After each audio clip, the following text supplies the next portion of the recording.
Stop being so dramatic. It's just a birthday, my dad said when I wasn't invited to my own brother's birthday party. The day I realized I was becoming a ghost in my own family started like any other Tuesday. I was hunched over my laptop at the kitchen island, finishing a sociology paper, when my mother's phone buzzed with a notification. She glanced at it, smiled that particular smile, the one reserved for my brother Jake's achievements or jokes, and turned the screen so my father could see. "Look at how adorable they are," she cooed. "Aubrey really knows how to capture the right moments." My father's eyes crinkled with approval. That girl's got a gift. Perfect addition to the family. I leaned over, curious despite myself. On the screen was my brother and his girlfriend Aubrey, posing in matching outfits in front of our family cabin, the one we'd visited every summer since I was 5. The one I hadn't been invited to this year because there wasn't enough room, with Aubrey coming along. "When did they go to the cabin?" I asked, my voice carrying a hint of the betrayal I felt. My mother blinked, as if just remembering I existed. "Oh, last weekend. Just a quick trip. Jake wanted to show Aubrey the lake. I would have liked to go," I said quietly. My father shrugged without looking up from his phone. "You were busy with school stuff, Maddie. Besides, young couples need their space." Except Aubrey had posted 4 more photos that showed it wasn't just a young couple getaway. My parents were in 3 of them, all smiling around the fire pit where I'd told ghost stories every summer since I could talk. That was the first fracture in the foundation of what I thought was my secure place in the Taylor family. But it wasn't the last. Aubrey Watson entered our lives 9 months ago when Jake brought her home from college for Thanksgiving. She arrived with homemade cranberry bread, monogrammed thank you notes, and the kind of effortless charm that made everyone forget what they were saying mid-sentence just to listen to her. She had glossy chestnut hair that never frizzed in humid weather, wore sundresses in summer that somehow never showed sweat stains, and maintained a perfectly curated Instagram that looked like a lifestyle magazine. I didn't dislike her at first. Actually, I was grateful Jake had found someone who seemed to genuinely care about him. But there was something unnerving about how quickly she slipped into our family dynamics, not as a guest, but as a central character. Madison doesn't like mushrooms. I heard her telling my mother one evening while they prepared dinner, 3 weeks after meeting me. "I actually love mushrooms," I corrected from the doorway. "Always have." Aubrey turned with a perfectly composed smile. "Oh, I thought Jake told me you hated them." Silly me, mixing things up. But her eyes held something calculating, something that made my skin prickle. My mother laughed it off. "Well, more portobello pasta for everyone then." Small things like this happened frequently. Aubrey would accidentally tag me with the wrong name on social media family photos. She'd reference conversations we'd never had. She'd speak over me during family dinners, completing my thoughts with entirely different conclusions than what I intended. Madison was just telling me how she's thinking of dropping her art minor, she announced one Sunday dinner, 6 months into dating my brother. I nearly choked on my water. "What? No, I wasn't. I love my art classes." Jake rolled his eyes. "Come on, Maddie. "You were just complaining about that drawing assignment last week." "Complaining about one assignment doesn't mean I want to drop the entire minor," I said, feeling a familiar helplessness rising in my chest. Aubrey reached over to pat my hand, her touch light, but somehow intrusive. "It's okay to change your mind, Madison. We all know you're more practical than artistic anyway." The worst part wasn't Aubrey. It was how my family nodded along, rewriting their understanding of me through her lens. Last month, I came home to find my bedroom had been refreshed. My art supplies were neatly packed away in storage boxes. My bulletin board, once covered with ticket stubs, Polaroids, and sketches, had been replaced with a minimalist white one featuring a single professionally taken family photo where I stood awkwardly at the edge, as if already being edited out. Aubrey helped organize everything. My mother explained proudly. "Isn't it calming? She says this kind of clean space is better for your anxiety." I'd never told Aubrey I had anxiety, but nothing prepared me for yesterday. I was scrolling through Instagram when I saw it, an elegant digital invitation on my cousin Zoe's story. Jake's 21st birthday celebration with a date, time, location, and a note to RSVP to Aubrey. There were heart emojis and excited comments from family members I hadn't spoken to in weeks. A birthday party for my brother that I hadn't been invited to. With shaking hands, I called my father. "Dad, is Jake having a birthday party this weekend?" A pause. Too long to be innocent. Just a small get-together. Nothing formal. At Riverstone venue? With catering? That doesn't sound small. Another pause. "Maddie, why wasn't I invited?" My voice cracked despite my efforts to sound casual. My father's sigh carried through the phone, heavy with a particular brand of exhaustion he reserved exclusively for my complications. "Stop being so dramatic. It's just a birthday," he said. Aubrey wanted to surprise him with some of his friends. It's not a big deal. But it was a big deal. It was my brother's milestone birthday. It was family. It was one more piece of evidence that I, Madison Taylor, was slowly being erased from my own family album, replaced by someone who played the role of daughter better than I ever could. "I'm not being dramatic," I whispered, but the line had already gone. That's when I knew with startling clarity, I wasn't just being overlooked. I was being replaced. I'd seen this happen before, just not to me. Like watching a horror movie where the audience knows the monster is in the house, but the family keeps inviting it in for dinner. 6 months ago, my brother's birthday party would have been my jurisdiction. I'd organized Jake's celebrations since we were kids, from dinosaur-themed extravaganzas when he was 8 to the surprise camping trip for his 18th. It was our thing. Jake may have been my parents' favorite, but I was the one who knew he preferred chocolate ice cream cake to regular cake, who remembered he hated surprise parties but loved surprising others. Now, someone else was planning his 21st. Someone who'd known him less than a year. After I hung up with my father, I went through my photo albums, trying to pinpoint exactly when things had changed. I pulled out last year's Christmas photo, Jake and I making snow angels, our parents laughing in the background. Then Easter, where we continued our childhood tradition of competitive egg hunts. Mother's Day, where we'd cooked a disastrous but heartfelt brunch together. Then Aubrey appeared in Thanksgiving photos, standing between Jake and me. By Christmas, she'd somehow shifted to stand between me and my parents. In the Valentine's Day dinner photo, a Taylor family tradition that had never included non-family before, I was relegated to the edge, while Aubrey sat in my usual spot beside Mom. I scrolled through my social media feed and saw the gradual transformation through Aubrey's careful curation. Her first post with my family had been captioned, "Getting to know Jake's wonderful family. #blessings counted." I had been fully in that photo, smiling awkwardly. 3 months later, Sunday dinners with the people who feel like home #family time. In this one, I was partially cropped out, only my shoulder visible. By last month, love these people so much. #my heart is full. I wasn't the picture at all, though I'd been sitting right there when it was taken.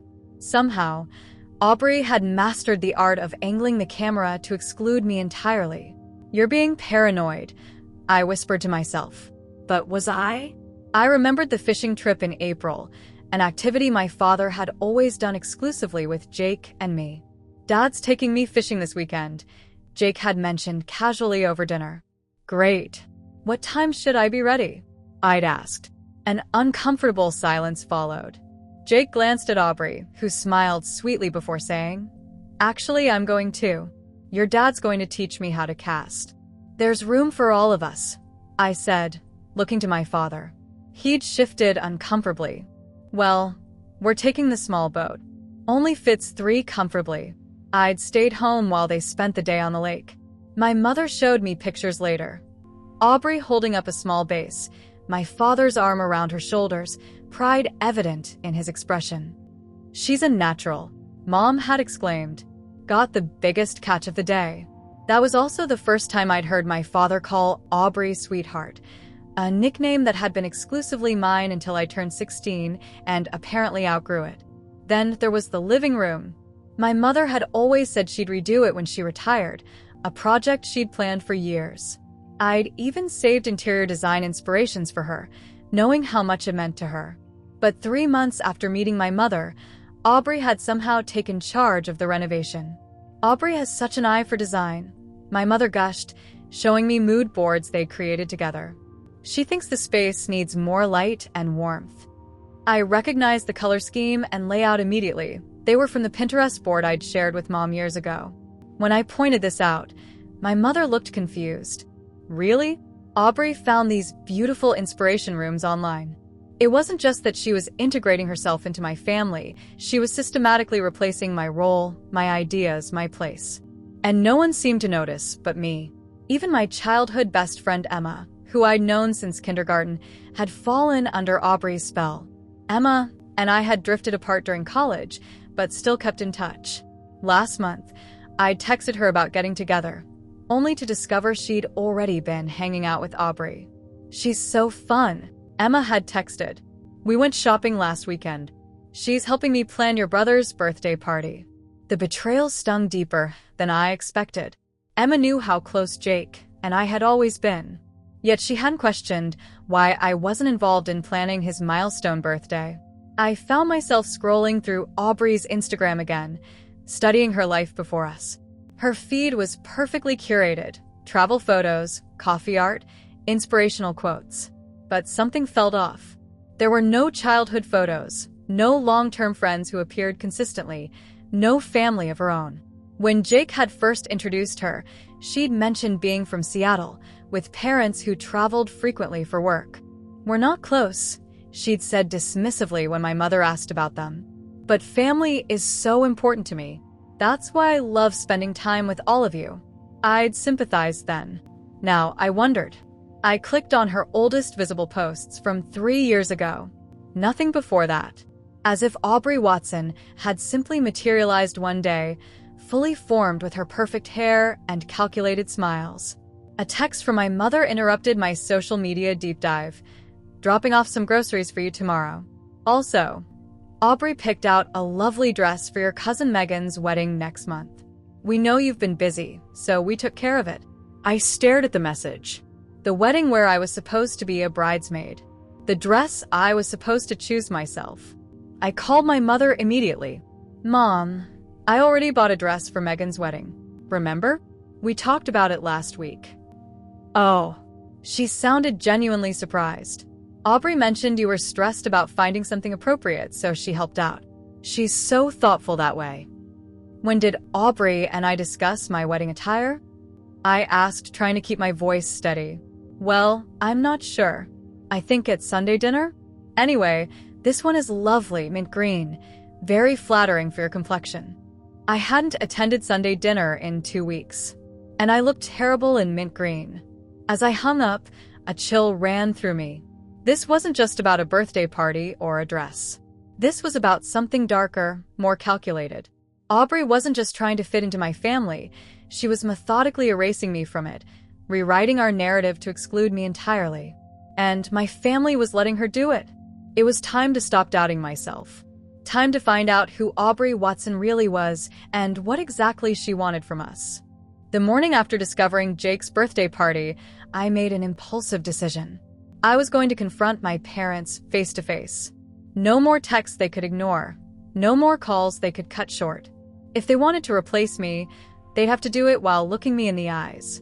I drove to my parents' house, the familiar 20-minute route now feeling like a journey to foreign territory. The driveway was full. My mother's SUV, my father's truck, Jake's beat-up Honda, and a shiny blue Volkswagen I recognized as Aubrey's. Great. A full audience. As I approached the front door, I heard laughter from inside, the kind of full-bodied, unrestrained laughter my mother rarely allowed herself. I hesitated, my hand on the doorknob.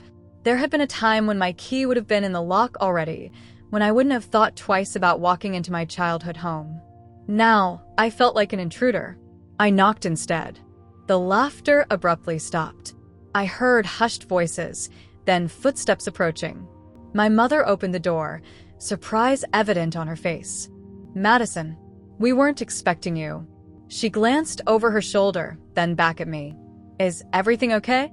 "I need to talk to you and Dad," I said, stepping inside without waiting for an invitation. "About Jake's birthday party." The living room, recently renovated under Aubrey's guidance, was scattered with party planning supplies, catalogs for catering companies, color swatches, a guest list printed in Aubrey's neat handwriting. I picked it up, scanning the names, cousins, aunts, uncles, family, friends, Jake's college buddies. 53 names. Not one of them was mine. I thought it was just a small get-together, I said, making air quotes with my fingers. That's what Dad said yesterday. My father emerged from the kitchen, coffee mug in hand. His expression was carefully neutral, the face he used when mediating arguments between Jake and me as kids. Except he always took Jake's side. Maddie, honey, we didn't want to bother you with this.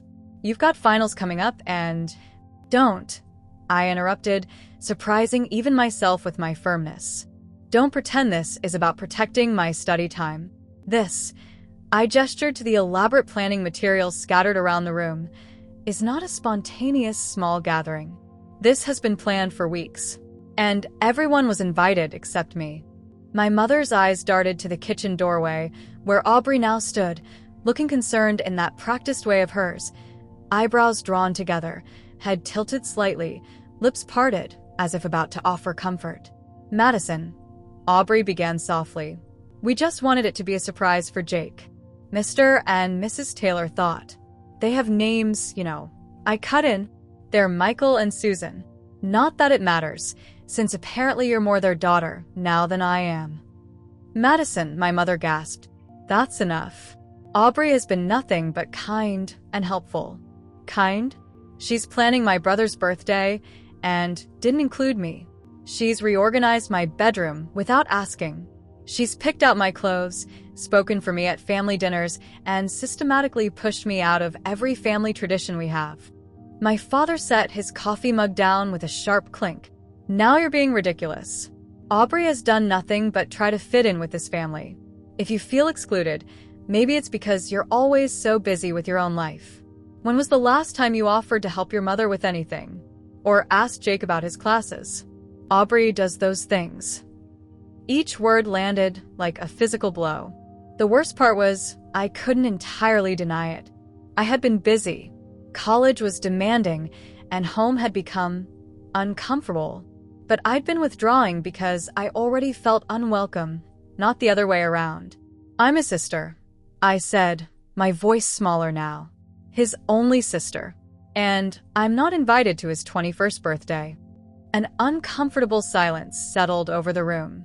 My mother fidgeted with her wedding ring, a nervous habit she'd had for as long as I could remember. We were going to tell you, she finally said.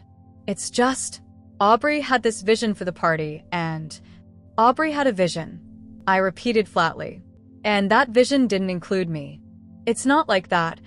Aubrey stepped forward, her expression the perfect blend of hurt and concern. Jake specifically asked for something low-key with just his closest friends. He's been worried about you, Madison. He thinks you've been pulling away from the family. Jake said that. I looked toward the staircase, expecting my brother to appear and defend me. But the house remained quiet. Where is he anyway? Jim, my father answered curtly. Look, Maddie, no one is trying to exclude you. But frankly, your attitude right now is exactly why things have been difficult lately. You're turning a simple birthday party into a personal attack. I laughed, though nothing was funny. A simple birthday party with catering, decorations, and 50 guests that happens to exclude the person who has celebrated every birthday with him since the day I was born. Sure, nothing personal about that. I picked up the guest list again, noting names of distant relatives we hadn't seen in years. Aunt Carol is coming? She doesn't even remember Jake's name half the time. And Emma is helping organize. I turned to Aubrey. How long have you been friends with my best friend from childhood? Aubrey's perfect composure slipped, just for a second. Emma and I just clicked. She understands Jake in a way that I don't. I challenged. Because you've known him for what, 9 months? I've known him his entire life. My mother placed a hand on my arm. Sweetheart, you're upset and I understand. But making a scene isn't going to help. We can talk about this later, after you've calmed down. I looked into my mother's eyes, searching for recognition, some acknowledgement that what was happening was wrong. I found only discomfort and a desire to end the confrontation. "There's a family photo session planned for the party," I said, pointing to the schedule laid out on the coffee table. "An entire Taylor family photo, and I'm not in it. Doesn't that strike any of you as bizarre?" My father rubbed his forehead, exasperation evident. The photographer was Aubrey's idea, a gift for Jake. It wasn't intended to replace me, because that's what's happening here. I turned to Aubrey. "Congratulations. You've managed to do in 9 months what I couldn't do in 20 years, become the daughter they actually wanted."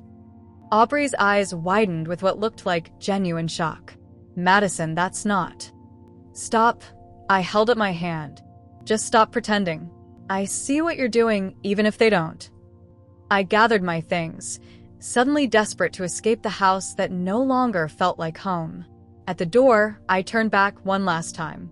"Tell Jake happy birthday for me. Let him know his sister, his actual sister, would have been there if she'd been allowed." As I walked to my car, I heard the front door open behind me. I expected my mother, maybe even my father. Instead, Aubrey's voice called out, "Madison, wait." I turned, steeling myself. She approached cautiously, that same concerned expression firmly in place. "I never meant to come between you and your family. I just want everyone to be happy." In that moment, watching her perfect act, something inside me hardened with resolve. This wasn't just about a birthday party or feeling excluded. Aubrey Watson was methodically manipulating my entire family, and no one could see it but me. "You know what, Aubrey? I believe you." I smiled, matching her false sincerity with my own. "And I think it's time I got to know the real you a lot better." Her smile faltered ever so slightly. "What do you mean?" "You'll see," I promised, getting into my car. "Everyone will." I taped a timeline to the wall, photos of family events from before and after Aubrey, sticky notes marking significant changes in my family's behavior, social media screenshots showing her gradual insertion into my place. Seeing it laid out visually confirmed what I'd felt in my gut. This wasn't random. This was calculated. I started with the basics. I knew Aubrey Watson was a junior at State University, studying communications with a minor in psychology. She'd met Jake in a shared economics class last fall. She was from Seattle, had traveled extensively, and rarely mentioned her family. That's where the facts ended, and the Aubrey mythology began. Working methodically, I searched public records first. There were plenty of Aubrey Watsons in the Seattle area, but none matched her age or description. I found her current address, an off-campus apartment she shared with 2 other girls, but nothing about her past addresses in Washington. Her social media presence began just 3 years ago. Her first post, "New beginnings, #fresh start." Before that, nothing. No awkward high school photos, no childhood memories, no tagged pictures from old friends. It was as if 20-year-old Aubrey had emerged fully formed, with a perfectly curated aesthetic and polished persona. "Everyone has a digital footprint," I muttered, digging deeper. I found her LinkedIn profile, impressively robust with internships and volunteer work, all from the last 3 years. But when I cross-referenced the companies she claimed to have worked for, something odd emerged. 2 didn't exist at all, and 1 had no record of her. I was 3 hours deep into my investigation when my phone pinged with a text from Jake. "Hey sis, heard you stopped by today. Everything cool?" This was my chance. Instead of confronting him about the party, I took a different approach. "Yeah, just wanted to ask you something about Aubrey's birthday next month. Thinking of getting her something special." His response came quickly. "Her birthday's not until January." "Oh, weird. I thought she mentioned a September birthday when we were talking about zodiac signs." A long pause. Actually, now that I think about it, she did say something about celebrating her half-birthday in September because her family never made a big deal of her actual birthday. I smiled grimly. Strike 1. "That makes sense," I texted back. By the way, did she go to Roosevelt High in Seattle? Trying to remember. Westlake Prep. Private school. I pulled up Westlake Preparatory Academy's website. It existed, at least.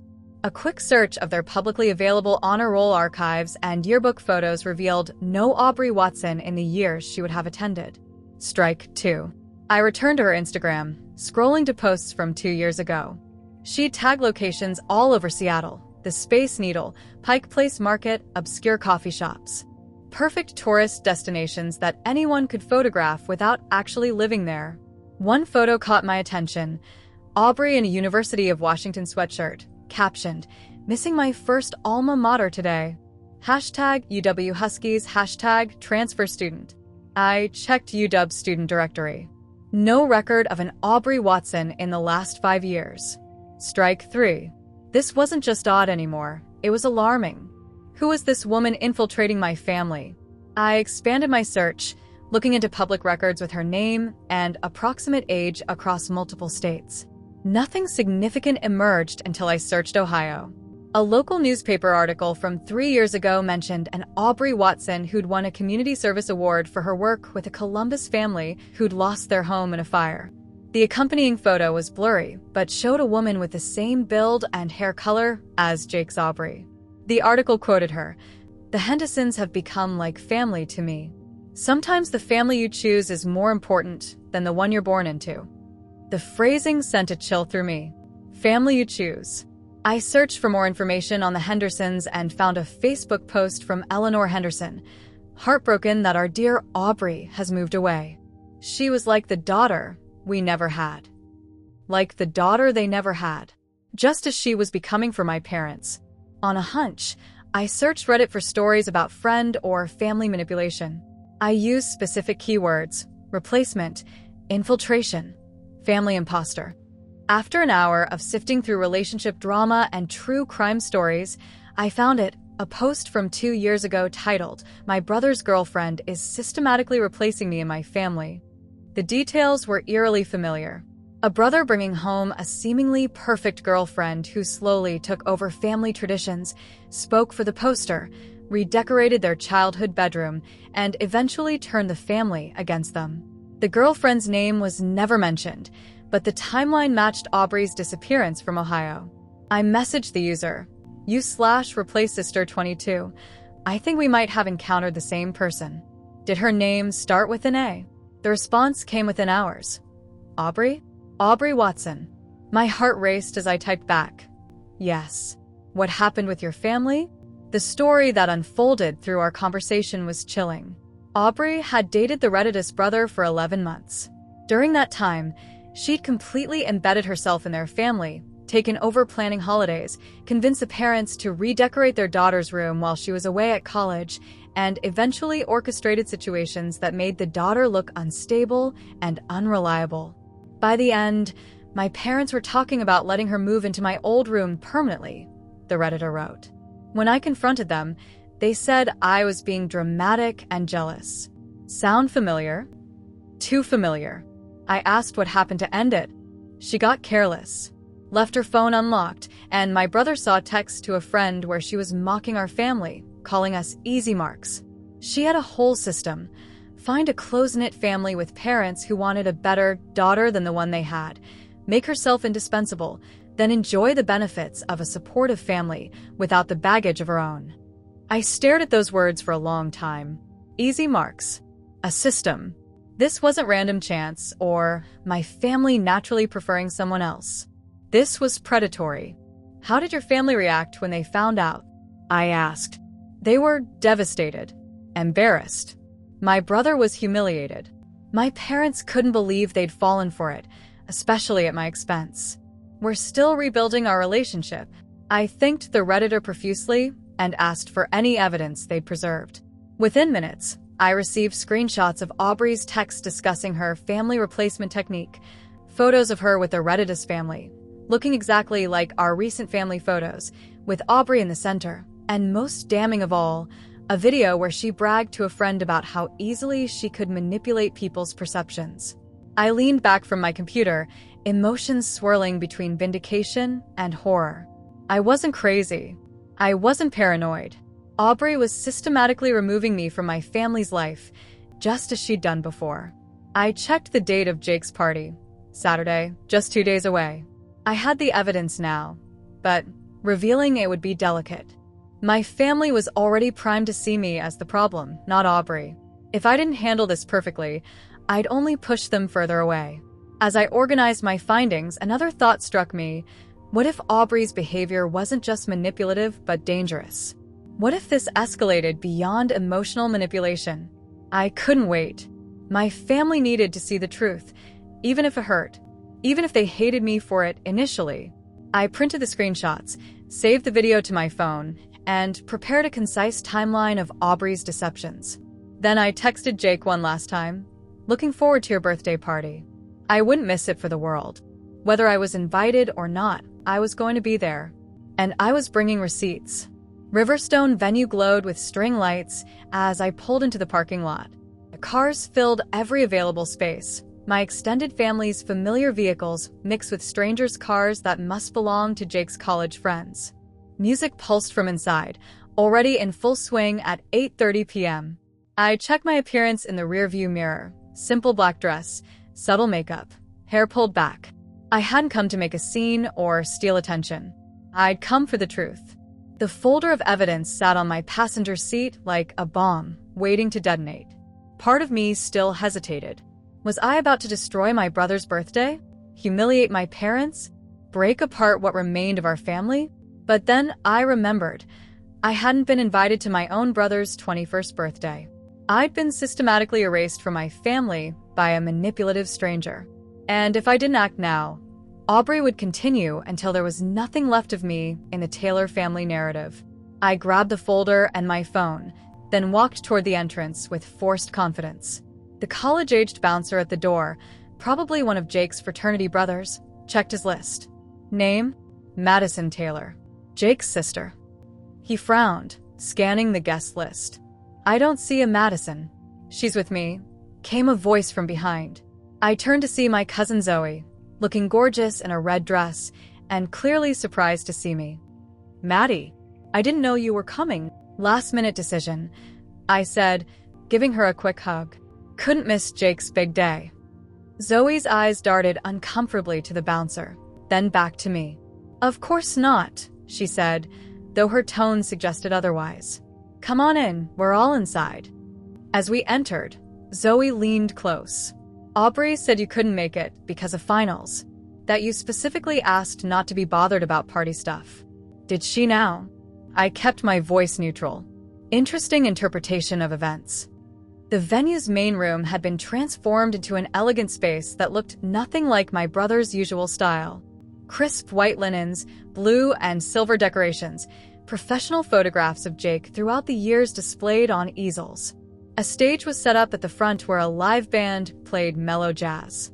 Near the bar, my parents stood chatting with relatives, champagne flutes in hand. And there was Aubrey, radiant in a blue dress that perfectly matched the decor, one hand resting possessively on Jake's arm as she laughed with his friends. She looked in her element, the perfect hostess, the perfect girlfriend, the perfect daughter my parents had always wanted. Heads turned as Zoe and I moved through the crowd. Whispers followed. My Aunt Martha nearly spilled her drink when she saw me. Madison, what a surprise. My mother spotted me next. Her smile faltered, eyes widening in panic. She quickly excused herself from her conversation and intercepted me before I could reach the center of the room. Madison, she hissed, pulling me aside. What are you doing here? Celebrating my brother's birthday. I replied calmly, like I've done every year of his life. You know this isn't a good time for whatever this is. She gestured vaguely at me and the folder in my hands. Jake is having a wonderful evening. Please don't ruin it. I'm not here to ruin anything, Mom. I'm here to protect our family. Before she could respond, my father appeared at her side, his expression a mixture of anger and embarrassment. Madison, we need to talk outside. No, I said, louder than intended. Several nearby guests glanced our way. I think we've had enough private conversations that accomplish nothing. I have something everyone needs to see. Across the room, Aubrey had noticed the commotion. Her perfect smile remained, but her eyes narrowed slightly. She whispered something to Jake, who looked in our direction with confusion. This was it. I'd imagined this moment for days, rehearsed what I'd say, how I'd present my evidence. But standing there, Under the judgmental gaze of relatives who'd accepted my exclusion without question, I felt a wave of uncertainty. Then Jake broke away from Aubrey and approached us. "Maddie, what's going on?" Seeing my brother, the person I'd shared every childhood secret with, the one who used to defend me against playground bullies, looking at me with wariness instead of welcome steeled my resolve. "Happy birthday, Jake," I said genuinely. "I'm sorry I wasn't involved in planning your party. Apparently, Aubrey thought it would be better if I wasn't here at all." Jake's brow furrowed. "What are you talking about? Aubrey said you were too busy with finals and didn't want to be bothered." "That's what she told you?" I glanced at our parents. "Is that what they told you too?" My father stepped forward. "Madison, this isn't the place." "It's exactly the place," I countered. "Jake deserves to know the truth about the woman he's dating. You all do." By now, Aubrey had made her way to us, her expression a masterpiece of concerned innocence. "Madison, I'm so glad you could make it after all. I told everyone you might be too busy, but this is such a lovely surprise." The calculated warmth in her voice, the subtle way she positioned herself between me and my family, it was all so transparent now that I knew what to look for. "Stop," I said quietly. "Just stop the act, Aubrey. Or should I call you by your real name?" A flicker of something, fear, anger, crossed her face before she composed herself. "I don't know what you're talking about." I opened my folder and turned to the assembled group, which now included most of the party guests. "I'm sorry to do this at a celebration, but you all need to know who Aubrey Watson really is. For the past 9 months, she's been systematically manipulating my family, inserting herself into our lives while pushing me out." Murmurs rippled through the crowd. My mother tried to intervene, but I continued, my voice steady. "Aubrey Watson isn't from Seattle. She didn't attend Westlake Prep. She wasn't a transfer student from University of Washington. In fact, until 3 years ago, there's no record of Aubrey Watson anywhere." I passed around the printed screenshots, the timeline, the evidence I'd gathered. Before she came here, she did the exact same thing to another family in Ohio. She has a pattern of targeting close-knit families, identifying the most vulnerable member, usually a daughter, and systematically replacing them. Jake stared at the papers in his hands, color draining from his face. My parents looked stricken. That's ridiculous," Aubrey stammered, but her perfect composure was cracking. "Jake, you know me. You all know me. Do we?" I pulled out my phone and played the damning video the Redditor had sent me. Aubrey's own voice describing her technique for family infiltration, laughing about how easy it was to make parents prefer her to their actual daughter. The room fell silent except for Aubrey's recorded voice. The trick is to become indispensable. Fix problems they didn't know they had. Make the real daughter look difficult by comparison. Before long, they're inviting you to family events instead of her. When I looked up, Aubrey's carefully constructed mask had shattered. Fury and calculation battled in her expression. "You don't understand," she hissed. "You had everything, a loving family, parents who supported you, a brother who adored you, and you took it all for granted. Some of us weren't so lucky. Some of us had to create our own families." Jake took a step back from her. "So it's true? Everything in these messages, these screenshots, it's all true." Aubrey turned to him, desperation replacing anger. "Jake, please. What we have is real. Maybe I wasn't completely honest about my background, but my feelings for you. Stop." Jake's voice was quiet but firm. "Just stop lying." My father, who had been silent throughout my revelation, finally spoke. "Maddie, how did you find all this?" Before I could answer, Aubrey made one last attempt. "She's obviously fabricated this. She's been jealous of me from day one. Madison has always been dramatic. You've said so yourselves." And there it was, the final confirmation. She was using their own words against them, the narrative she'd carefully cultivated over months. "Stop being so dramatic," I echoed my father's words from the phone call. "It's just a birthday. That's what you said to me, Dad, when I found out I wasn't invited to my own brother's milestone birthday. How many other times have you dismissed me because Aubrey made it convenient to see me as the problem?" My parents exchanged glances, shame beginning to register on their faces. The crowd around us had grown uncomfortably quiet. "I think," my mother said slowly, "we all need to have a private conversation." But it was too late for privacy. The damage, both Aubrey's and my family's, had been done in full view of everyone who mattered to us. As security escorted a protesting Aubrey from the venue, I stood alone in the center of the room, surrounded by the wreckage of what should have been a simple celebration. I had won, but victory felt hollow in the face of my family's humiliation and Jake's heartbreak. This wasn't how I'd wanted things to end. But sometimes, the truth refuses to wait for a convenient moment. The day after Jake's disastrous birthday party, I sat alone in my apartment, surrounded by the evidence of my investigation. The timeline on my wall, once a manifestation of my growing paranoia, now seemed like a sad testament to how far things had gone before anyone believed me. I should have felt vindicated. Instead, I felt hollow. My phone had been unnervingly silent. No angry texts from my parents, no heartbroken messages from Jake. Just quiet, the same kind of quiet that had been slowly erasing me from my family for months. Around noon, there was a knock on my door. I opened it to find Jake standing there, looking like he hadn't slept, still wearing yesterday's clothes. "Can I come in?" he asked, voice rough from what might have been crying. I stepped aside, and he entered slowly, eyes widening as he took in my investigation wall.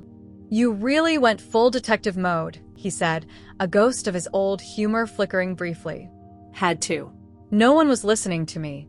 He nodded, sinking onto my couch. "I'm listening now." For the next hour, we talked, really talked for the first time in nearly a year.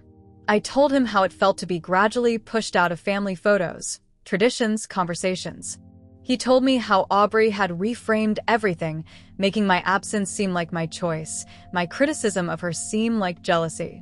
She'd say things like, "Madison probably wouldn't enjoy this anyway," or, "Your sister mentioned she's too busy for family stuff these days," Jake explained. And I believed her because it was easier, I guess, than admitting something was wrong. "I get it," I said, surprising myself with how much I meant it. She was giving you what you wanted. Someone who fit perfectly into your life, who never challenged you, who made everything smoother. Jake looked down at his hands. "I'm so sorry, Maddie. I should have seen what was happening."